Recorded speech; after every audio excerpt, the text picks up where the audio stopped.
tonight. Welcome to Think and Drink. I would like to thank you all for coming, and also I would like to thank you, Professor Renata Bichir, for being with us here tonight. The Think and Drink always takes place on Monday here in this room, and the idea is to invite scholars from all over the world to talk about their current researches and their recent publications. It is organized by the Georg Simmel Centrum for Metropolitan Studies, and tonight especially it is a joint venture with the Kosmos Dialogues, which is funded by the Humboldt University, and is a follow-up from last week where we had Raquel Ronick, and the whole title of this event is Sing Like the State. Besides those two Think and Drinks, we also organized 2 workshops. Last week was with Raquel Ronick and Claudio Sopranzetti, and tomorrow we will have Renata Bichir, Shahana Shataraj, and Abdul Malik Simon in another workshop as a follow-up. For those who have not yet been here at the Think and Drink, in general, the scholars give an input of 40-45 minutes, and then we have a short round of questions and answers. Afterwards, there's the drink part, a more informal part, where we ask you to stay a bit longer to exchange in a more relaxed way with us. And also, because we don't have funding for this part, we ask you gently to spare a few coins and put on the box in that table so we can keep the drinks going. We have a list of participants, which is very important for you to sign, because this is important for funding to bring the scholars in. So that's it. I will briefly introduce you, Professor Renata. Renata is a professor at the Public Management School of Arts, Sciences and Humanities at the University of São Paulo. She's also a researcher at the Center for Metropolitan Studies, also in São Paulo. She has experience in political science with emphasis on public policy. She got her bachelor's in social sciences at the USP, University of São Paulo, her master in political sciences, also from USP, and her PhD in political sciences from the Institute of Social and Political Studies at the State University of Rio de Janeiro. Between 2011 and 2014, Renata was coordinator of the Department of Assessment of the Secretariat for Assessment and Information Management from the Ministry of Social Development and Fight Against Hunger. And also in 2013, she was a fellow research Institute of Applied Economics, IPEA, in a project on state capabilities for the implementation of social policies. Renata is currently involved in 2 research projects. One is called Beyond Income Transference, Challenges of the Intersectional Articulation of Social Policy, and the other one is entitled National Coordination and State Capabilities to the Implementation of Social Policy. She has published several articles and book chapters in Portuguese and in English. Because the list is long, I won't cite them all, but there's a recent publication which is very nice called Who Says Networks Says Oligarchy? Oligarchies as Rich Clubs, Networks, published in this peer-reviewed journal, Connections, in 2015. Also another article called Poverty and Sociability in Brazilian Metropolises, comparing poor people's personal networks in São Paulo and Salvador, also in Connection in 2012. And the list is long, you can find. Her current research interests are public policies, poverty, segregation, social policies, income transfers, federal coordinating mechanisms, intersectionality, and social network analysis. And tonight, Renata will give us an input on the developments and challenges of local implementation of social assistance in Brazil and conditional income transfers, like the Bolsa Família, which is a project in Brazil. So now I'll hand over to Renata, and we who organized this Cosmos Dialogue, Stefania, Claudio, Sasha, who unfortunately could not come, and me. We're very glad to have you here and looking forward to hear your contribution. Thank you so much. Thank you, Gloria, very much. I would like to thank you, Gloria, Stefania, Claudio, and also Talia for this invitation. I'm very happy to be here, exchanging ideas and some research questions with all of you. Can you all hear me? I talk a lot. I will try to stick to the time so we can have some time to discuss. I'm here to discuss my current research project on social assistance policy in Brazil and how this kind of public policy is being implemented at the local level. And this is why I would like to start with this quotation from Yuri Kazepov. Where you live makes a difference, and the rate-scaling process that welfare regimes are undergoing increasingly constrains and enables individuals and families' agency according to the qualities of the commodified services they can have access to at the local level. Okay, this is very important for me, how we can think about welfare states and the change this kind of welfare states have been going through, and how we should look at the center level and at the local level. And when I am talking about the local level in São Paulo, in Brazil, I am talking about municipalities and how state actors, non-state actors, civil society organizations, and poor and vulnerable people are interacting to each other in order to develop this kind of policies. And this quotation from the Social Assistance Secretariat, it's quite interesting because it's a matter of thinking of public policy beyond physics. Because sometimes we throw a rock and it does not fall on the floor. What does it mean? That sometimes we make a decision inside the state or inside a bureaucracy at the local level, and it's not implemented at all. So this is why we should look at this kind of implementation process. It's not just a matter of policy decision making. You know, we should look at implementation and what is happening, what is changing at the implementation process, and who is taking part of this process at the decision making and the policy making. What kind of actors have formal and informal access to this kind of public policy producing process. Okay, this is the, it's not changing because I have to, this is the presentation outline. I think it's important to start with some general ideas on welfare state in Brazil. We have a kind of unique welfare state that may be compared with the Southern Europe model. With Italy, for instance, we have a really interesting welfare state based on family, church, and community support, but the state has been playing a stronger role since the 1988 Constitution onward, so it's important to look at historical patterns and on recent changes, otherwise we cannot understand what is happening so far, so history matters a lot to understand how people can get access to welfare at different levels, you know. And this is totally connected with a more historical neo-institutionalism perspective. Social assistance policy in Brazil, which is my field of research, it's a public policy, a really recent public policy. Until 1988, it wasn't considered a public policy at all. It was a matter of fragmentary actions by charity organizations. So we are talking about a really recent policy. And we are talking about the increasing role of the state providing this kind of public policy. So it's a matter of building state capacity. But this state capacity is not built in itself. It's built in relation with civil society organizations, political parties, and different kinds of actors. So it's not just a matter of state capacity, it's a matter of organizational capacity as well, and how these different capacity buildings are interplaying in order to provide services and benefits. Social assistance in Brazil is based on services to vulnerable people, and categories matter a lot. When we are talking about social assistance, the official category is vulnerability. When we are talking about conditional cash transfer, we are talking about poor people. It may seem the same, but it's not.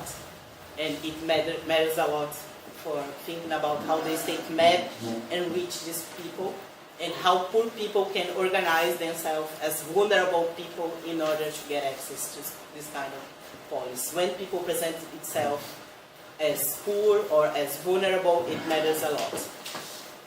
In local matter, it's impossible to think about a federal system of social assistance in Brazil without thinking about space and how the public units of social assistance are being located in the peripheral areas, and how poor people in the peripheries are getting access or not to these policies.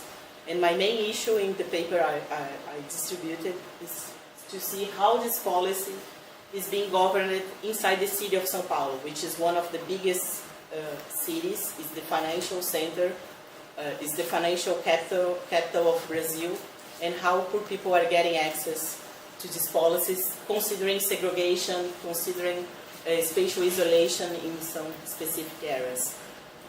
What are the areas the state has reached, and what are the areas the state has not reached, and how poor people and vulnerable people are trying to get access to this policy. And in order to see this, I think it's important to consider both formal and informal interactions and disputes over resources, ideas, policy visions between state actors, civil society organizations, and vulnerable people. This is more or less the outline of my presentation today.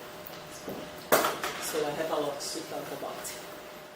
Okay, first of all, what is important to state? In Brazil, the Marshall sequence of how people get access to civil rights, political rights, and civil society, social and political rights, it's upside down.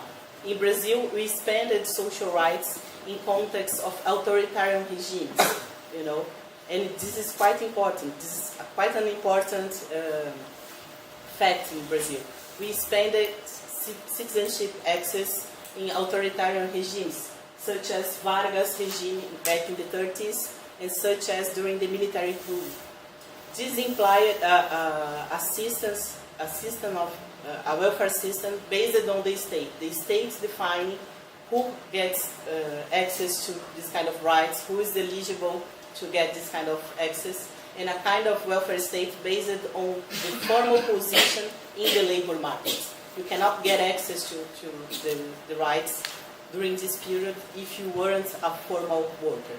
Okay, so it was a very conservative and fragmentary type of welfare state. And in the Brazilian literature, it's called regulated citizenship.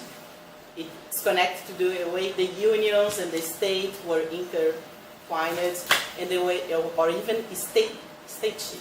The state defined who would be the person eligible to get social rights, such as health, education, and social assistance in a lesser way. So we had social rights granted by the state to the formal workers, and to the informal people, informal workers. The family, church, and the community played a really important role in welfare, in providing welfare for people. So it wasn't a matter of accessing rights based on a broad concept of citizenship, and much more a matter of what were your position inside the labor market. And for people who were outside this kind of regulated labor, family, church, and community played an important role. Okay, this system, welfare state system, more connected with a familistic kind of welfare state, closer to the Italian model, to the Southern Europe model, it started to change since the democratization process in Brazil, which has this really important mark in the 1988 federal constitution. A really important process of expanding social rights, mainly in education, health, social assistance, social insurance, and social housing, started from 1988 onwards. And we have a really important process of decentralization. Before, the federal government ruled all the systems in really important bureaucracy. From the 1980s and 1990s onwards, we started to transfer power and to build capacity, bureaucratic capacity at the state level and at the municipal level. In Brazil, we have a third level federation. Even the municipality has political and administrative autonomy. So it's like a mess. And we have 5,600 municipalities. So it's a really complex federation. Okay. But what is important to stress, in Brazil we had some kind of neoliberal reforms back in the 90s when we are trying to stabilize our economy, to reduce inflation rates and everything.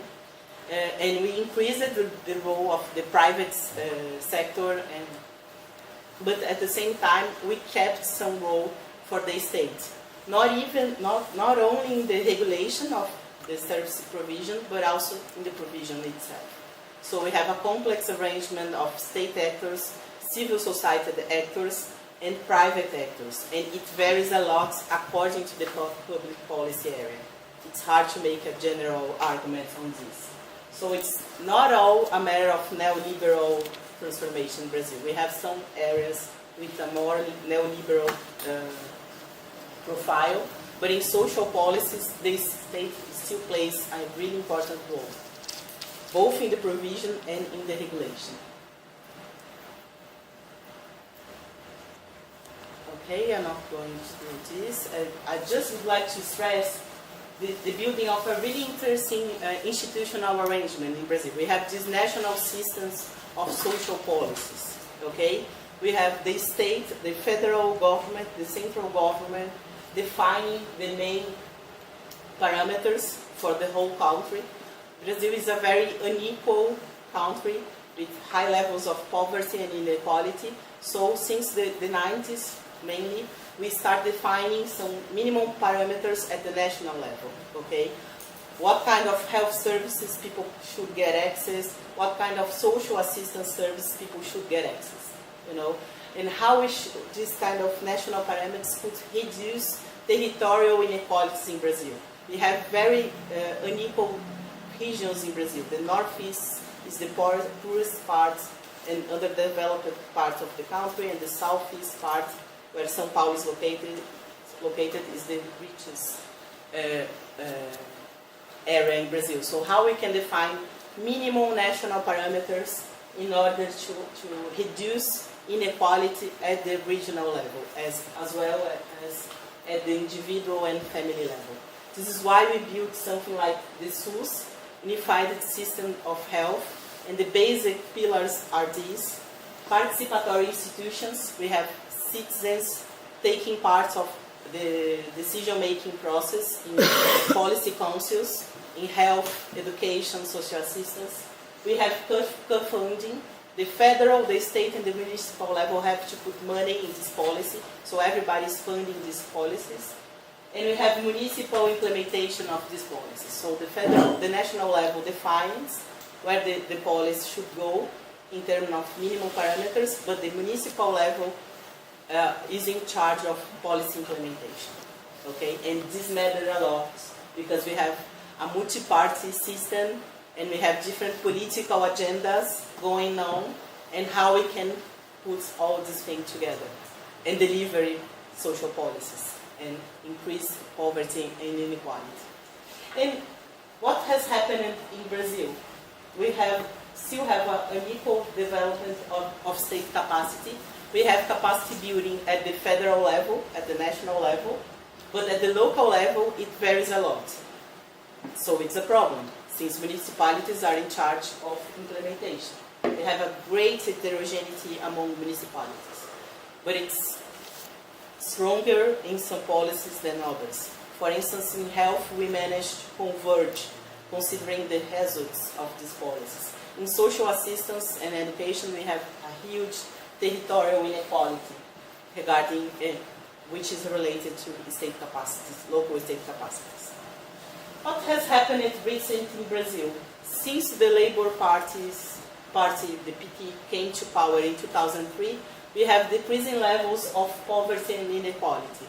These decreasing levels are related to the improvements in the labor markets, to increasing the value of the minimum wage, and it's related to social programs such as the Bolsa Família and the social assistance policy as well. This is why it's important to see. These are the poverty and extreme poverty lines in Brazil. As you can see, we moved from 30% of the families living below the poverty line in the 90s to 7% of the families living below the poverty line. In absolute terms, when we look at the absolute numbers, we are still talking about a lot of people. So this is still an issue in Brazil, to talk about poverty, inequality, and so on. The Gini index, the index that measures inequality, has decreased as well, but we are still one of the most unequal countries in the world, such as like the sub-Saharan Africa. So we have done a lot, but we still have a lot to do. Okay, these are the absolute numbers. We are still talking about 6.4 million people living below the poverty line. And we are 200 million people in Brazil. So it's a huge country with huge numbers considering poverty and inequality. We have done a lot, but we still have a lot more to go. Okay. Can I have some water? Please. And what about social assistance in this scenario? How can we understand the whole of the social assistance policy, considering state capacity building and its roles in decreasing poverty and inequality? Historically in Brazil, social assistance was not a policy at all. It wasn't considering a social policy. It was a matter of fragmentary actions by philanthropic organizations, much more in a regime of charity than in a citizenship regime. You know, we are talking about different logics. Since the 1988 Constitution, and especially during some political reforms in the 90s, we are starting to think about the state's responsibility on this kind of service provision. How we can think about fighting poverty and fighting vulnerability in different levels, not only at the national level, but at the local level, and thinking about the role the state may play on this. We are talking about services for vulnerable families, service to fight violence, drug addiction, age-related vulnerabilities, disabilities, as well as benefits. Bolsa Família, which is the well-known conditional cash transfer, one of the largest conditional cash transfers in the world, is inside this policy. And it takes most of the funding. 80% of the social assistance funding goes to benefits than service, and it makes a difference, because the point for me is how we can combine cash benefits and social services. If you are really interested in fighting poverty and vulnerability, accessing money is not enough, and this is a big issue. Okay, so what has going on since 2003? We have increasing levels of social spending, expansion of public units, so we have expansion of public capacities.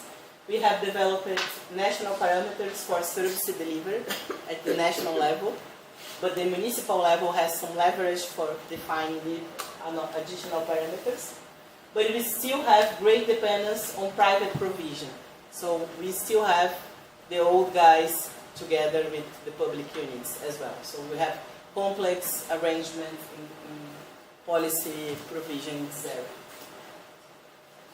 Okay, this is just some ideas on the kind of unified model we have. The federal level is responsible for the general decision-making process, for the regulation and the coordination and co-funding. The municipal level is in charge of implementation, both of Bolsa Família and the social services. And this is done through a really interesting social engineering tool called Cadastro Único, unified registration. We have these huge databases on poor people in the country, and this mattered a lot to think about state capacity and what consequence does it have to have this kind of huge database on the family arrangements, family income, etc., and what kind of policies and services poor people are getting access. So we have this huge database that helps coordinating and integrating policies that but might be used in a political way as well. So this is theoretically really interesting. And the municipalities are in charge of service delivery. And it's really important to think that in Brazil we have a lot of data, and we have de-aggregated data at neighborhood level. So this kind of spatialized data are being used to implement this kind of policy. This is why we can talk about the neighborhood level. We don't have to stop at the municipal level. We have intra-municipal data in order to think about these policies. And it's interesting to see how this data is being used by the state actors and by the civil society actors as well. We should look at agents in both ways, not only inside the state and think about the governmentality and the kind of control that may be related to these instruments, but we can also think about the other way around. Okay, I don't think I have time to go through this. Bolsa Família, I think, is a well-known program. I can talk about this later. I would like to stick to my... I think it's for 20 minutes. Okay, perfect. Okay, so this was more a contextual kind of data that I think is important for you to see from where I'm starting from. Okay, this is my research agenda now. Okay, I have this project called Moving Beyond the Cash Transfer. There have been a lot of studies on Bolsa Família and conditional cash transfers, comparative work on how Mexico is doing this, how India has done this in the past. But I think if you want to think about welfare in a broader sense, we should move beyond cash transfer and see how these social programs are being integrated at the local level. What kind of social networks, safety networks, poor people and vulnerable people are accessing or are not accessing, and what kind of demands do these people have on the ground. Okay, this is why I have these 4 main research lines. I'm looking at the implementation of social assistance policies in Brazil.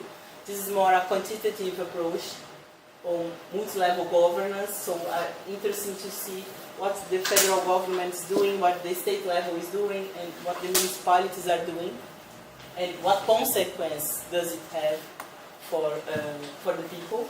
It's more a qualitative and quantitative approach. I'm also interested in politics in the social assistance policy.